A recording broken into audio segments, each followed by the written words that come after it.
Well, I'm joined now by the ACC Commissioner, John Swafford. John, thank you so much for the time. And you mentioned this day was a milestone for the conference. How special of a day is this to invite 3 new institutions?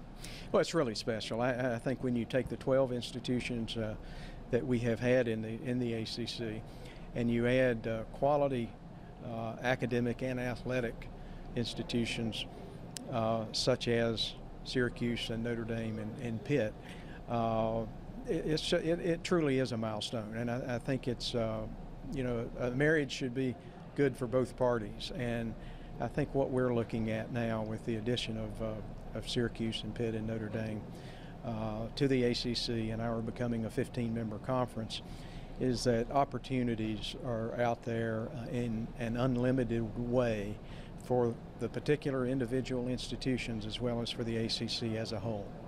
And from the Syracuse perspective, obviously, there's been interest in that program for a while, that university, I should say, for a while.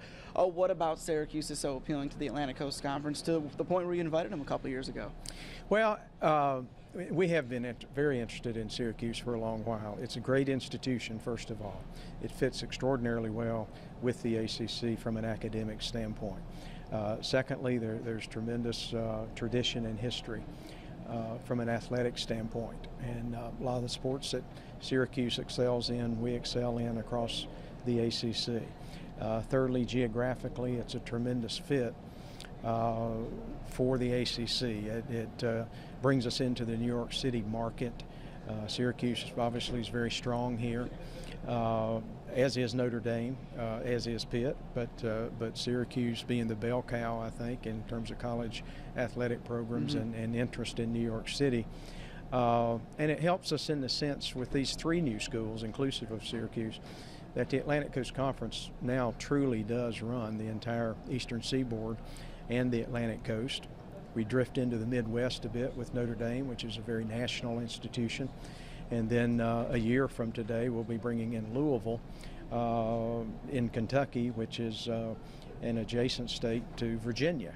So our footprint is just outstanding. And when you consider that geographic footprint with the quality of the institutions, academically and athletically, it's just a recipe for success. Absolutely, and you talk about the New York market, the footprint. Obviously, this announcement here today was here, Syracuse in the Pinstripe Bowl, 2 out of the 3 games they've had, and you announced that agreement. How important is Syracuse's relationship with the city, the presence in the city, going forward for the conference? Well, it's very important. I don't think there's any question about that, and I think the fact that we chose to make this announcement here, and the fact that last week we were able to negotiate a tie-in with Yankee Stadium and the New York Yankees with the Pinstripe Bowl.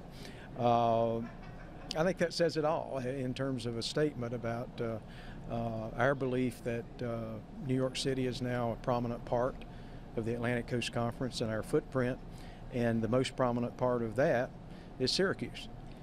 Last question. Are you prepared when you go to visit a Syracuse basketball game this winter? Are you prepared for all that snow and all that cold? I will be prepared. I'm just going to bring some boots. We'll bring some boots, and we get a little bit of that at Boston College, and so we even get a little bit of that in Virginia and North Carolina sometimes too, in terms of a little bad weather in basketball season. But that's exciting when you think about ACC schools coming into Syracuse to play in the Carrier Dome, and those 30+ thousand people that'll be there watching, and Jim Boeheim. I mean, what a great coach, and he fits right in with some of the other great coaches that are in the ACC. No question. John Swafford, Commissioner of the ACC, thank you so much for joining us. Let's send it back to the studio.